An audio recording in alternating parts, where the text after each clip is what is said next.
శ్రావణ మాసంలో సామూహిక వరలక్ష్మి వ్రతాలు వివిధ ఆలయాల్లో ఘనంగా నిర్వహిస్తూ ఉంటారు. ఈ నేపథ్యంలోనే కాకినాడ సినిమా రోడ్డునే కనకదుర్గ ఆలయంలో సామూహిక వరలక్ష్మి వ్రతాల నిర్వహణకు అధికారులు అన్ని ఏర్పాట్లు చేశారు. భక్తుల సౌకర్యార్థం ఉదయం నుంచి ఆలయానికి వచ్చే ప్రతి ఒక్కరికి వ్రతాలు చేసుకునేలా అనుమతి ఇస్తాము అంటూ ఆలయ ఈవో శ్రీనివాస్తో మా correspondent Uday face to face.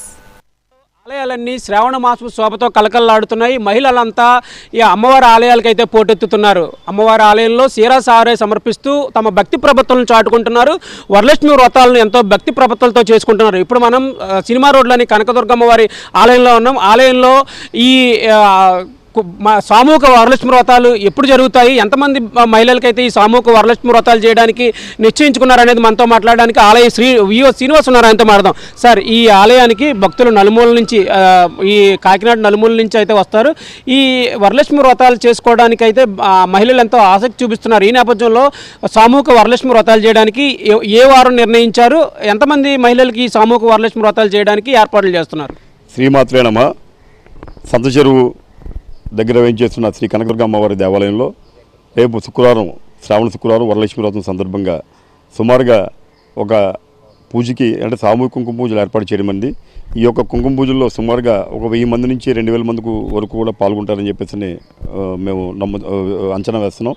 ఈ యొక్క కార్యక్రమానికి యావత్ ఏర్పాట్లు చేయడం జరిగింది. వచ్చిన వారందరికీ కూడా దేవాలయం తరపున పసుపు కుంకుమ, అలాగే కంకణం, అలాగే రూపు కూడా ఇవ్వడం జరుగుతుంది. ఈ యొక్క కార్యక్రమానికి రేపు శ్రావణ శుక్రవారం 21వ తారీఖు వరలక్ష్మి వ్రతం సందర్భంగా ఉదయం నుంచి సాయంకాలం వరకు కూడా ఈ కార్యక్రమాలు ఏర్పాటు చేయడం. ఈ కార్యక్రమం శ్రీ వనవాడ వెంకటేశ్వరరావు సహకారం తీసుకొని ధర్మకర్తల మండలి సహకారంతో, స్థానిక చైర్మన్ గారి సహకారంతో ఈ యొక్క కార్యక్రమాన్ని నిరాటంగా కొనసాగించడానికి అన్ని విధాలుగా ప్రయత్నం చేస్తున్నాం. సార్, ఇప్పుడు కొత్తగా ఆలయాన్ని నిర్మించారు. ఈ ఆలయం నిర్మించిన తర్వాత భక్తుల తాకిడి ఎక్కువైంది, మరింత ఎక్కువైంది. అసలు ఈ ఆలయంలో ఈ సామూహిక వరలక్ష్మి వ్రతాలు చేయడానికి అంటే కాకినాడ సుదూర ప్రాంతాల నుంచి కూడా వస్తారు.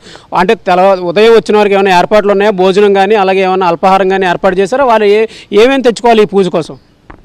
వచ్చిన యాత్రికులందరికీ కూడా ఉచిత ప్రసాదం ఏర్పాటు చేయడం జరిగిందండి. ఉచిత ప్రసాదంగా పులిహార, అలాగే అదేవిధంగా దద్దోజన కార్యక్రమం ఏర్పాటు చేయడం.